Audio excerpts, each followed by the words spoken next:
நல்லா மிளகையும் சீரகத்தையும் இடித்து தட்டி தூக்கலாக போட்டேன் இந்த கொள்ளு ரசம். இன்றைக்கி நைட் டின்னருக்கு அம்மா இதை தான் செஞ்சுருந்தாங்க. வெளியே வேறு நல்லா ஜோன்னு மழை பெஞ்சிட்டு இருந்துச்சா, ஸோ இந்த மாதிரி சுல்லுன்னு சுருக்குன்னு தொண்டைக்கு இதமாக இது மாதிரி செஞ்சு சாப்பிட்லாம். டின்னர் நம்ம லஞ்சும் ஸ்கிப் பண்ணிட்டோம், இந்த மாதிரி சாப்பிட்லான்னு சிம்பிளாக செஞ்சுட்டாங்க. இதுக்கு இந்த மாதிரி சைட் டிஷ் இல்லாமல் நம்ம சாப்பாடு இறங்குமா? அதனால் அப்பா கிட்ட வந்து இந்த மாதிரி சைட் டிஷ் வாங்கிட்டு வாங்கன்னு ஒரு வார்த்தை சொன்னதுக்கு நெய் மீன் பாறை மீன் பீசஸ் வாங்கிட்டு வந்துட்டாரு. அப்புறம் நல்லா ஆவி பறக்கிற சுடு சாதத்துக்குள்ளே குழி பறித்து தான் இந்த ரசத்தை ஊற்றணும். பட் நான் பறிக்க மறந்துட்டேன்.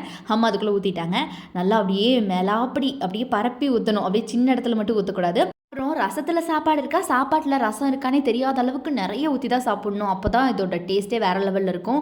அப்புறம் நான் ஒரு பாறை மீன் பீஸ் எடுத்து வச்சு சாப்பிட ஸ்டார்ட் பண்ணிட்டேன். இன்றைக்கி வந்து சிம்பிள் டின்னர் மாதிரி தெரியும் வெளியிலேருந்து பார்க்குறவங்களுக்கு. ஆனால் இல்லை, இது வேறு லெவல் காம்போவாக இருந்துச்சு. ஃபர்ஸ்ட் ரவுண்டுக்கு பாறை மீன் பீஸு, செகண்ட் ரவுண்டுக்கு நெய் மீன் பீஸுன்னு சொல்லி கலந்து கட்டி இன்றைக்கி டின்னரை வேறு லெவலில் முடிச்சாச்சு. இந்த மாதிரி தான் டின்னர் அமோகமாக போச்சு.